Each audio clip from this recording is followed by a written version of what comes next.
Hello बच्चों, और कैसे हैं आप लोग। ऑफलाइन क्लासेस की वजह से थोड़ा सा वीडियो लेने में दिक्कत हो रही है, प्रॉब्लम हो रही है, लेकिन जल्द ही हम लोग वापस लौटेंगे वीडियो को लेकर के। ठीक, आज मैं वीडियो जो बनाने वाला हूँ, ठीक, अगर आप इसको पूरा देखेंगे, अभी से लेकर के पूरा आप वीडियो को देखेंगे तो आपको ये समझ में आएगा कि प्री बोर्ड के साथ साथ हम बोर्ड्स की प्रिपरेशन को कैसे अच्छा बनाएं। ठीक है, ये क्लास 10th के बच्चे हों चाहे क्लास 12th के बच्चे हों, क्लास 10th के बच्चों के लिए मैं स्पेशल एक बना दूंगा, बट ये क्लास 10th के बच्चे, क्लास 12th के बच्चे दोनों देख सकते हैं। ठीक है, चाहे वो यूपी बोर्ड से हों चाहे वो सीबीएसई बोर्ड से हों, मैं डिफ्रेंशिएट करते हुए चलूँगा अभी। ठीक है, तो ज़रा थोड़ा ध्यान से देखिएगा। ठीक, आज हमारी बातचीत पूरी जो होगी वो प्री बोर्ड्स को लेकर के होगी। ठीक, और उसके बाद उसके रास्ते हम लोग बोर्ड्स को कैसे पहुँचेंगे, बोर्ड्स की तरफ हम कैसे जाएंगे, ठीक, इस पे चर्चा करनी है मुझे। ठीक है, अगर आप प्लेलिस्ट में जाके देखोगे तो आपको एक और प्री बोर्ड्स पे वीडियो मिलेगा, लेकिन उस टाइम पे कुछ और चीज़ें थी, इस टाइम पे कुछ और चीज़ें हैं, इसलिए मुझे दोबारा बनाना पड़ रहा है। ठीक है, क्योंकि मैं पर्सनली एक एक बच्चों को जा करके समझा नहीं सकता। ठीक, एक एक बच्चों से बात नहीं कर सकता।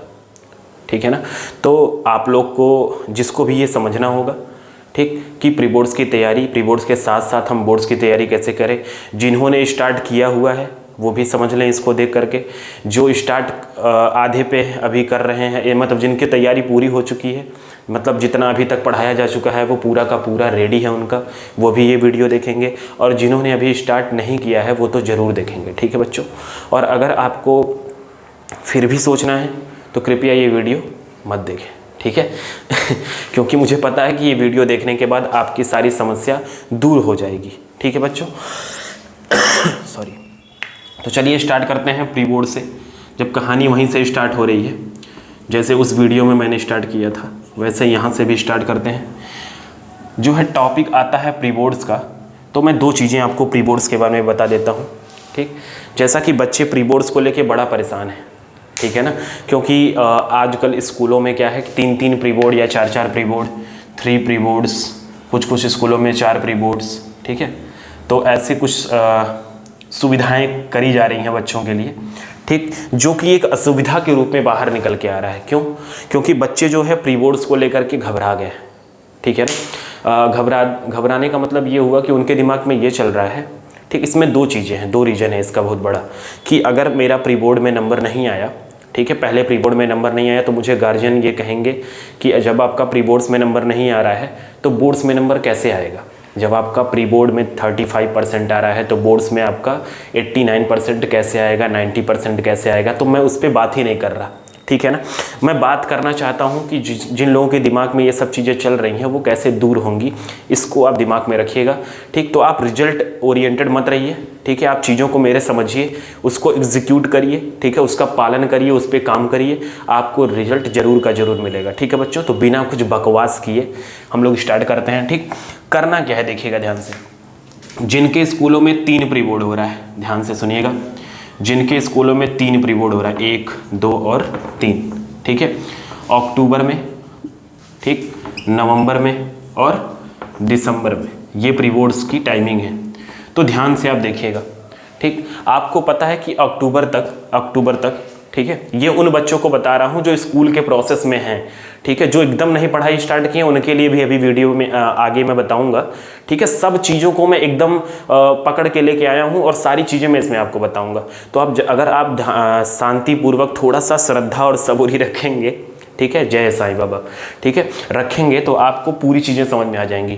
ठीक है, हिंदी से रिलेटेड हिंदी कैसे पढ़ें, इंग्लिश को कैसे क्लियर करें। ठीक है, ये सारी चीज़ें मैं बताने वाला हूँ, कुछ भी पॉइंट छूटेगा नहीं इस वीडियो से आपका। ठीक है, लेकिन आपको पूरा देखना पड़ेगा। ठीक है बच्चों, तो जिसका नवंबर में पहला प्री बोर्ड है, सॉरी अक्टूबर में, नवंबर में दूसरा प्री बोर्ड है, दिसंबर में तीसरा प्री बोर्ड है, ठीक है, उस पर काम कैसे करना है आपको, अपने बुक्स को, अपने सिलेबस को पहले समझना पड़ेगा।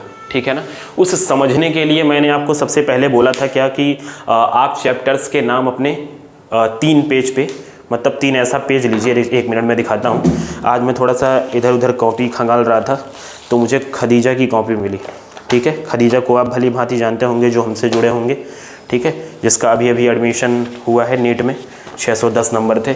उसकी मुझे कॉपी मिली, मुझे याद आया कि हम लोगों ने जब स्टार्टिंग किया था, ठीक, तो हम लोग क्या करते थे, चैप्टर्स के नाम को, देखिएगा चैप्टर्स के नाम को, ये ध्यान से आप देखेंगे तो आपको समझ में आएगा कि चैप्टर्स के नाम को पेज पे लिख लेना चाहिए। सबसे पहला काम कि सारे चैप्टर्स के नाम को पेज पे लिख लेना चाहिए। ये मेरी कॉपी नहीं है, ठीक है, ये खदीजा का लिखा हुआ है, ठीक, उसी की कॉपी है। और ये मुझे आज अचानक से दिख गया तो मुझे लगा ऐसा कि मुझे वीडियो बनाना चाहिए। ये देखो आप, ठीक है, जो भी चीज़ मैं बोलूँगा वो अनुभव के साथ बोलूँगा, ठीक है, मैं उड़ा का दल की तरह नहीं बात करूँगा, ठीक है, देख रहे हो आप।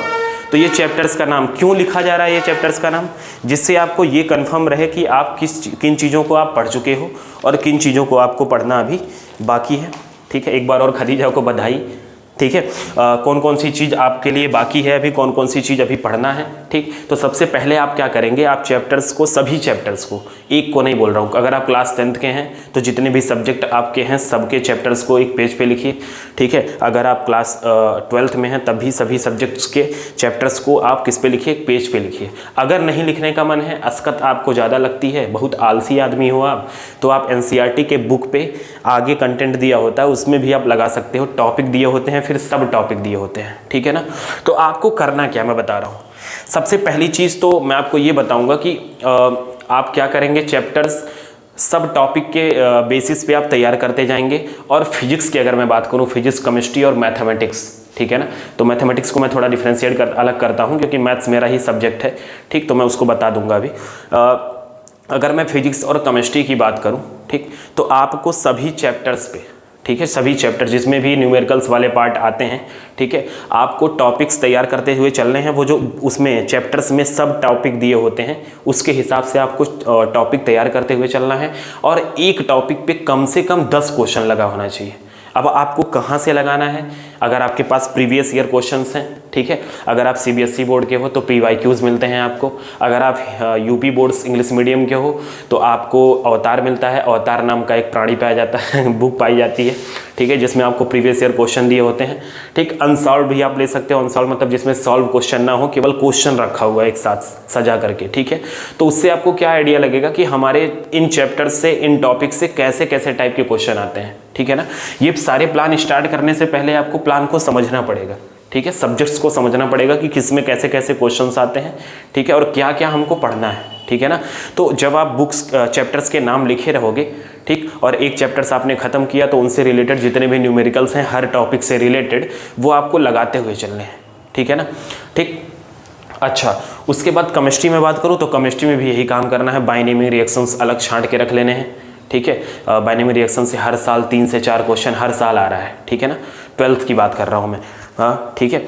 उसके बाद अगर मैं बात करूँ आपकी केमिस्ट्री हो गई, फिजिक्स हो गया, मैथ्स की अगर मैं बात करूँ तो मैथ्स जैसे जैसे क्लास में चल रहा है वैसे आपको चलना पड़ेगा। इससे मैं हटता हूँ किनारे थोड़ा सा, इस पे आता हूँ, ठीक, अभी मैं बता रहा हूँ, उस पर आ रहा हूँ। अक्टूबर में आपका पहला अगर प्री बोर्ड है, ठीक, नवंबर में दूसरा और दिसंबर में तीसरा, तो आपको करना क्या होगा कि अगर अब यहाँ पे 3 पार्ट डिवाइड होता है, पहला पार्ट 2 पार्ट डिवाइड होता है। पहला पार्ट ये कि आपने कुछ नहीं स्टार्ट किया, दूसरा पार्ट ये कि आपने सारी चीज़ें अभी तक की पढ़ चुकी हैं, ठीक है ना। तो यहाँ पे 2 काम आपको करना है। क्या आपको ये करना है, ठीक, कि सबसे पहले आपको सिलेबस को अगर मैं यहाँ नॉर्मली बताऊँ तो 33% में डिवाइड कर लेना है। पहले वाले प्री बोर्ड के लिए 33% तैयार करके रखो, दूसरे वाले प्री बोर्ड्स के लिए 33% तैयार करके रखो, तीसरे वाले प्री बोर्ड्स के लिए 33% तैयार करके रखो। दिसंबर तक जाते जाते आपकी सारी चीज़ें क्या हो जाएंगी, सॉर्ट आउट हो जाएंगी। ये हुआ प्री बोर्ड के हिसाब से अपने तैयारी को स्टार्ट करना, ठीक है ना। ये क्या हुआ कि प्री बोर्ड्स के हिसाब से अपने तैयारी को स्टार्ट करना। इससे फ़ायदा क्या होगा मैं बताता हूँ। इससे फ़ायदा ये होगा कि आप तैयारी भी करते रहोगे और स्कूल में जा कर के आप टेस्ट भी देते रहोगे, ठीक है। प्री बोर्ड्स एक तरीके से आपको ये भी सिखाएगा कि 3 घंटे अगर आप पेपर देने के लिए बैठ रहे हो, ठीक है ना, तो 3 घंटे में पेपर देते देते आपको क्या क्या प्रॉब्लम्स आ रही हैं, ठीक, लिखने आ रहा है कि नहीं आ रहा है, अगर मुझे स्पीड बढ़ानी है तो छूट न जाए क्वेश्चन में, स्पीड हमको बढ़ानी है कि नहीं बढ़ानी है, क्वेश्चन हमसे छूट न जाए कहीं, ठीक है ना। तो इन सब चीज़ों का ख्याल रखने के लिए या पता करने के लिए आपको टेस्ट सीरीज़ से जुड़ना ही पड़ेगा। चाहे आप अगर कहीं कोचिंग्स में पढ़ रहे हो, वहाँ पे टेस्ट सीरीज स्टार्ट होने वाला है तो उससे जुड़ना पड़ेगा। अगर आपके स्कूल में प्री बोर्ड से स्टार्ट होने वाले हैं तो रोना गाना बंद करके, ठीक है, आप प्री बोर्ड से अटैच होइए, ठीक है। पहले वाले प्री बोर्ड में 33% सिलेबस तैयार करके जाइए ही केवल, ठीक। आप अपने गार्जियंस को बैठाइए, आप बोलिए उनसे कि हमने चैप्टर्स को 40% या 33% के पार्ट में डिवाइड कर लिया है। पहले वाले प्री बोर्ड में पापा अच्छा नंबर बहुत ज़्यादा नहीं आएगा, ठीक है, क्योंकि मैं ये मान के ही जाऊंगी कि 80 नंबर का पेपर है तो मैं 40 नंबर तैयार करके जा रही हूँ, लेकिन जा रही हूँ तो 80 में 40 नंबर मेरा पूरा का पूरा आना चाहिए, ठीक है ना। सेकेंड वाले प्री बोर्ड में जब आप जाओगे तो उस 40 को आप 60 बनाने की कोशिश पूरी करिएगा। क्यों? क्योंकि आपको 33% सिलेबस तैयार हो चुका है, आप 33 फिर से तैयार करने वाले हो, ठीक है, ठीक।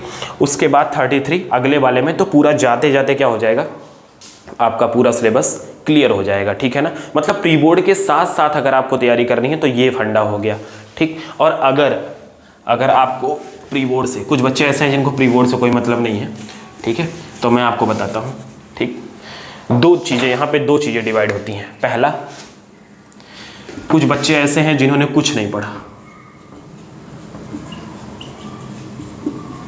कुछ नहीं पढ़ा मतलब कि अभी रिवीजन स्टार्ट नहीं हुआ, अभी स्टार्ट नहीं किया उन्होंने, ठीक है ना। और कुछ बच्चे ऐसे हैं अभी तक का सब तैयार। अब देखो ये जो वीडियो देखेगा ना, ठीक, इन दोनों को मैं एक बराबर लाके खड़ा कर दूंगा अगर इस बात को आप मानेंगे तो, ठीक है ना। अगर आप पूर्णतः फॉलो करेंगे इस बात को, ठीक, तो आपको चीज़ें समझ में आएंगी और आप जरूर कहेंगे कि हाँ मुझे समझ में आया, ठीक है ना। तो आप जरा ध्यान से देखिएगा, जिन्होंने कुछ नहीं पढ़ा, अभी स्टार्ट ही नहीं किया है, ठीक, उनको मैं दो तरीका बताता हूँ, ठीक। अभी जहाँ भी आप पढ़ रहे होगे लगभग 50 से 60% सिलेबस खत्म कर दिया गया होगा, ठीक है ना। 50 से 60% सिलेबस, चाहे आप क्लास 10th में हो, ठीक। हालांकि 10th वालों की तो हाल ही ख़राब है, मैं 10th की वीडियो में अलग बना दूंगा, ठीक है। आप इसमें एंट्री मारोगे गड़बड़ हो जाएगा, लंबा ज़्यादा हो जाएगा, खिंच जाएगा वीडियो, तो मैं 12th ही बताता हूँ अभी, ठीक। 50 से 60% जो आपके सिलेबस हैं वो क्या हो चुके होंगे, समाप्त हो चुके होंगे। क्या हो चुके होंगे? समाप्त, ठीक। तो आपके पास तरीका क्या है? बच्चे हमसे कहते हैं कि सर जो है मैं पुराना रिवीजन करता हूँ तो अभी वाला छूट जा रहा है, ठीक है ना। तो मैं आपको दो चीज़ें बताऊँगा। एक तो आपको बहुत ध्यान से क्लास में पढ़ाई करनी है, ठीक। अगर आप क्लास में बहुत ही ध्यान से, ठीक है, बहुत ही ध्यान से का मतलब कि अगर आप क्लास में आपको पढ़ाया जा रहा है, चाहे वो कोचिंग में पढ़ो, ठीक है, या आप स्कूल में पढ़ो, कहीं भी आपको कोई भी डाटा दिया जा रहा है तो आप तुरंत के तुरंत उसको तैयार कर लो, ठीक। मतलब क्या हुआ, जैसे मान लो मैं तुमको बायोसेवर्ट लॉ पढ़ा रहा हूँ, ठीक है ना। आपको अगर मैं बायोसेवर्ट लॉ पढ़ा रहा हूँ तो आपका काम ये होना चाहिए कि बायोसेवर्ट लॉ पढ़ाया गया तो आप उसको ध्यानपूर्वक समझिए, क्योंकि अगर बच्चा कंसंट्रेट होकर क्लास में बैठ रहा है तो 80% चीज़ें उसके दिमाग में चली जाती हैं और उसको कंप्लीट करने का बस इतना तरीका होता है कि भैया घर पे जाइए और 30 मिनट लगेगा, ज़्यादा से ज़्यादा कितना लगेगा, 30 मिनट। आप उसको रिवीजन भी कर लेंगे और आप उसको एक बार लिख भी लेंगे, वो हमेशा के लिए पक्का हो गया, ठीक। तो ध्यान से सुनिएगा, जो 40% सिलेबस बचा है, जो 40% सिलेबस अभी बचा है, ठीक है, आप उसको ऐसे ही पढ़ोगे। कैसे? आप क्लास में एकदम कंसंट्रेट रहोगे और घर पे जाने के बाद 30 मिनट में उसको क्लियर कर लोगे। देखो न्यूमेरिकल भी जो है आपको क्लास में कुछ ना कुछ तो लगवाया जा रहा होगा, जिससे कुछ चीज़ें तो आपकी प्रेजेंट वाली क्लियर होती जाएंगी, ठीक है ना। तो वो 40% सिलेबस आप कैसे तैयार करोगे? साथ साथ में चलते रहो, ठीक है ना। घर पे आपको क्या करना है, घर पे जो ये 50 से 60% सिलेबस पुराना खत्म हो चुका है, ठीक है, मैं आपको बताता हूँ, देखिएगा। कम से कम आपको 6 घंटे पढ़ाई, कम से कम 6 घंटे से 8 घंटे अब आपको पढ़ाई करनी है, ठीक है। ये रेगुलर वाली बात है, इसको आपको कैसे करना है, रेगुलर करना है, ठीक। एक आध दिन आप आराम कर सकते हो संडे मंडे, कि संडे को भैया हम केवल टेस्ट देंगे एक, उसके बाद पूरा दिन भर टेस्ट का एनालिसिस करेंगे, आराम करेंगे, मस्ती करेंगे, खाएंगे पिएंगे सोएंगे, ठीक है ना। लेकिन 6 से 8 घंटे आपको पढ़ाई करनी है और आपको डिवाइड कैसे करना है बच्चा, देखिएगा ध्यान से। देखो आप रेगुलर करोगे ना तभी कुछ होने वाला है, नहीं रेगुलर करोगे तो कोई मतलब नहीं है उसका, ठीक है। 1.5 घंटा और 1.5 घंटा, ठीक है ना, और 1.5 घंटा और बना लो। चलो कितना हो गया, 1 2 3 4 5 और 6 ही घंटा हुआ, 1 2 3 4 6 घंटा। अरे भैया ये 6 घंटा ही हुआ, ठीक है ना, 6 घंटा ही हुआ, देखना, ठीक।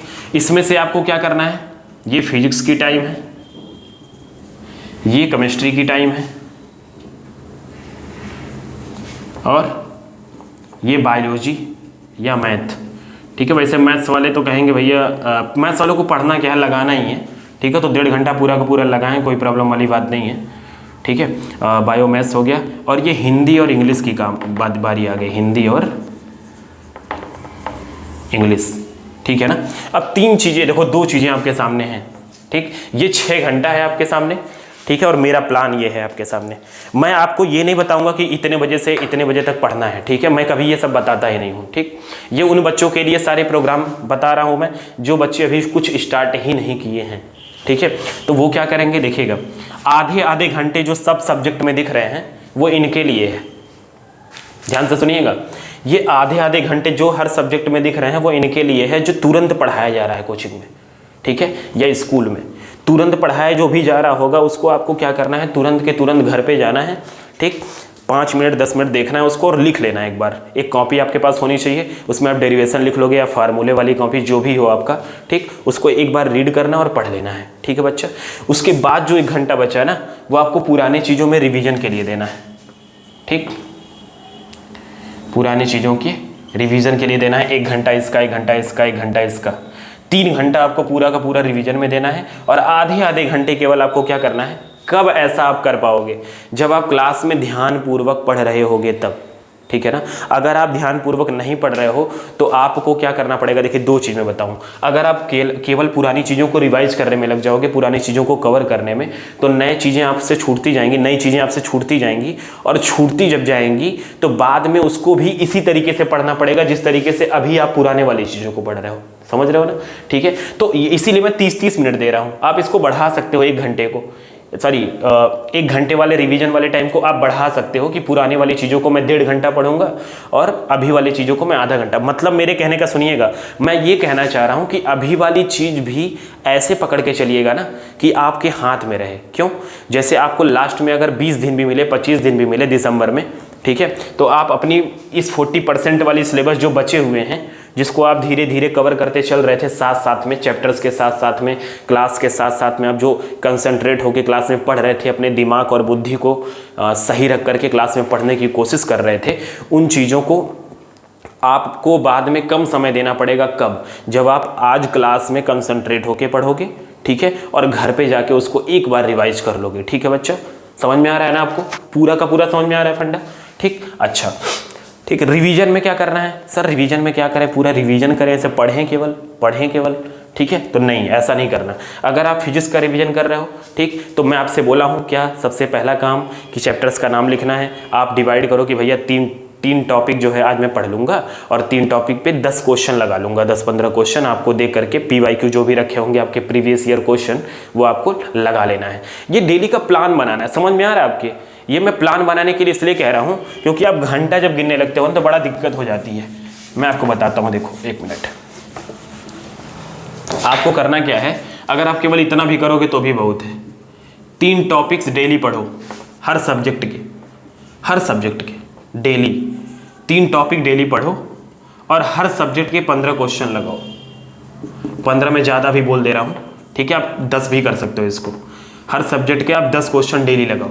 ठीक है ना, हर सब्जेक्ट का ध्यान दीजिएगा। हर सब्जेक्ट का मतलब हिंदी भी हो गया, इंग्लिश भी हो गया। हिंदी भी आपको 3 टॉपिक पढ़ना है कोई भी। जैसे आप उठाए 2 जीवन परिचय याद कर लिए, ठीक, आप उठाए। वैसे भी मैं जहाँ तक जानता हूँ हिंदी जो है आपको 1 महीने में, पिछले 1 महीने में तैयार हो जाएगी। ठीक है, तो आपको जो चीज़ें छूटने वाली हैं हिंदी में, जैसे मैं आपको बताता हूँ, हिंदी गद्य साहित्य का इतिहास और पद्य साहित्य का इतिहास, ये सब थोड़ा सा लेंदी प्रोसेस होता है। मतलब ये थोड़ा सा लॉन्ग रूट वाला प्रोसेस है। ठीक, ये ऐसा नहीं है कि आप 10 दिन पहले पढ़ लिए तो आपको सारा याद रहेगा। ठीक, क्यों, क्योंकि कई बच्चे CBSE से आते हैं, यूपी बोर्ड वाले बच्चों को प्रॉब्लम नहीं होती। क्यों, क्योंकि वो हिंदी मीडियम से पढ़े होते हैं, सॉरी यूपी बोर्ड से क्लास 10th पढ़े होते हैं, तो उनको बहुत सारी चीज़ें पहले से याद होती हैं। ठीक, और CBSE वालों को बहुत चिंता करने की बात नहीं है हिंदी में। ठीक, अगर उनका हिंदी ऑप्शनल है तो। ठीक है, और मैं वही कहूँगा कि गद्य साहित्य और पद्य साहित्य का जो इतिहास है उसमें से आप 20-20 क्वेश्चन, 25-25 क्वेश्चन MCQ डेली आप एक बार कर लिया करिए। ठीक, ये तभी आप कर पाओगे। देखो, जब आप प्लान जो बनाओगे वो घंटे का ना बना करके आप जब टॉपिक्स का बनाओगे तो आपको ज़्यादा आसान होगा। आप 3 टॉपिक डेली फिजिक्स का पढ़ो, 3 टॉपिक डेली केमिस्ट्री का पढ़ो, देखो ये बहुत प्यारा टाइम टेबल हो जाएगा। 3 टॉपिक डेली बायो का पढ़ो, ठीक है। मैथ वाले तो क्वेश्चन लगा लेंगे, 10 क्वेश्चन काफ़ी है, ठीक है ना बच्चों। 3 3 और 3 सुनने में बड़ा छोटा लग रहा होगा ना, बहुत छोटा। अरे सर 3 में क्या होने वाला है। 3 टॉपिक इंग्लिश और 3 टॉपिक किसका, हिंदी का, ठीक है बच्चों। देखने में बहुत छोटा लग रहा होगा, लेकिन मैं आपको ये बता रहा हूँ 3 टॉपिक एक दिन में अगर आप तैयार करते हो तो मान लो आप 25 ही दिन पढ़ रहे हो महीने में, ठीक। तो आज ही से अगर मैं अक्टूबर मान लूँ, कल अक्टूबर स्टार्ट हो रहा है, अक्टूबर नवंबर दिसंबर, ठीक है, 3 महीना मानता हूँ, ठीक है, दिसंबर तक ही। तो 3 तारीख का 25 या 75 दिन और 3 से 15 के 5 हाथ से 1 के 22, 225 क्वेश्चन आपका किसका तैयार हो जाएगा, 225 टॉपिक तैयार हो जाएगा किसका, 225 टॉपिक्स आपके रेडी हो जाएंगे किसके, फिजिक्स के, ठीक है। इसी तरीके से 225 टॉपिक आपके तैयार हो जाएंगे केमिस्ट्री के, 225 टॉपिक, ध्यान दीजिएगा टॉपिक है ये, क्वेश्चन नहीं है, ठीक है ना। 3 टॉपिक्स आपके बायो के, 225 टॉपिक आपके बायो के तैयार हो जाएंगे। 3 टॉपिक मतलब इंग्लिश के, ठीक है। 3 टॉपिक करोगे 225 टॉपिक आपके किसके तैयार हो जाएंगे, इंग्लिश के। ऐसे हिंदी के भी, समझ में आ रहा है ना। आप हिंदी और इंग्लिश को 3 दिन कर सकते हैं, भैया 3 दिन हम इंग्लिश पढ़ेंगे और 3 दिन हिंदी पढ़ेंगे, आप ऐसे भी कर सकते हो। तो घंटा आपको ज़्यादा मिल जाएगा, 1 घंटे से आप परेशान होते हो। अब मैं कह रहा हूँ ये करने में हो सकता है कभी कभी आपको 6 घंटा लगे, कभी कभी आपको 7 घंटा लगे, कभी कभी आपको 4 घंटा लगे, कभी कभी आपको 5 घंटा लगे, कभी कभी 8 घंटा भी लग सकता है। लेकिन आपको ये टारगेट रखना है कि इतना किए बिना हमको सोना नहीं है, ठीक है ना। ये इतना करे बिना मुझे नींद नहीं आनी चाहिए आज के दिन, ठीक है ना। ये 3 टॉपिक भैया, 3 टॉपिक बहुत कम होता है। अगर आप फिजिक्स उठाओगे तो पहला टॉपिक कूलॉम्स लॉ, ठीक है, फिर क्वांटाइजेशन ऑफ चार्ज पहले आता है, फिर कूलॉम्स लॉ आता है, उसके बाद इलेक्ट्रिक फील्ड, ठीक है। 3 टॉपिक हो गया। अब 3 टॉपिक में आपको नहीं पता, मुझे पता है कि कितनी बड़ी रेंज आपने कवर कर ली इन्हीं 3 टॉपिक से केवल, ठीक है। तो ये 3 टॉपिक का अगर आप भंडा बनाओगे ना तो 225 टॉपिक आपको तैयार होने वाला है दिसंबर लास्ट में, 30 दिसंबर तक। समझ में आ रहा है आपको, ठीक।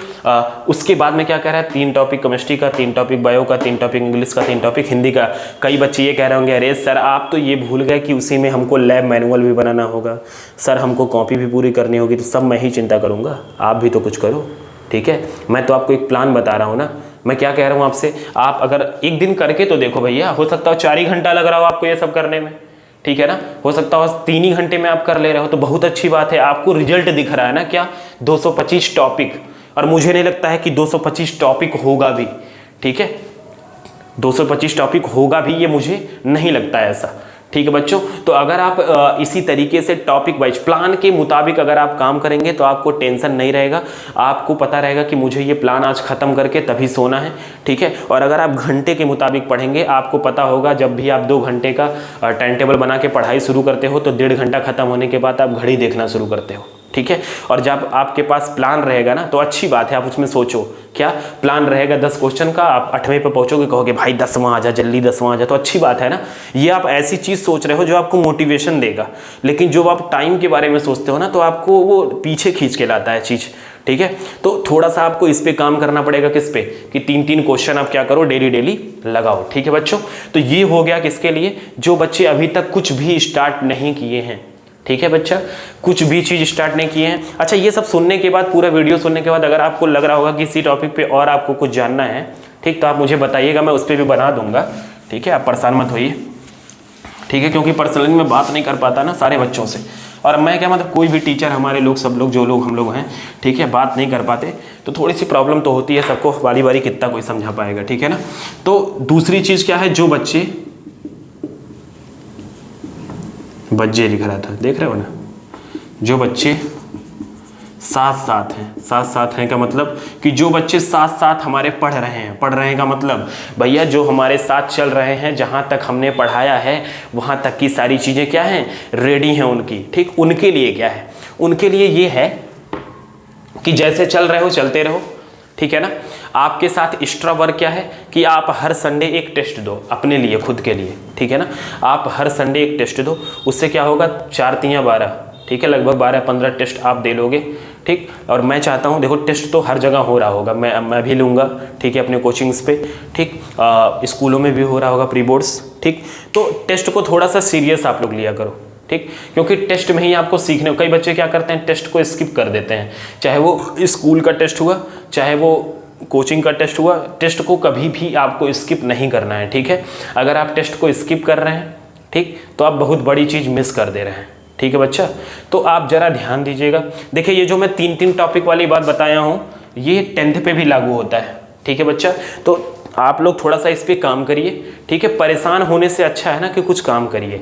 ठीक, अगर आप प्लान नहीं बनाओगे, अरे मैं 3 क्वेश्चन बोला हूँ आप 2 बना लो भैया, आप 2 बना लो। मैं 25 दिन गिन रहा था, आप 30 दिन पढ़ लेना, 30 दूना 60, 180 टॉपिक तैयार हो गया आपका।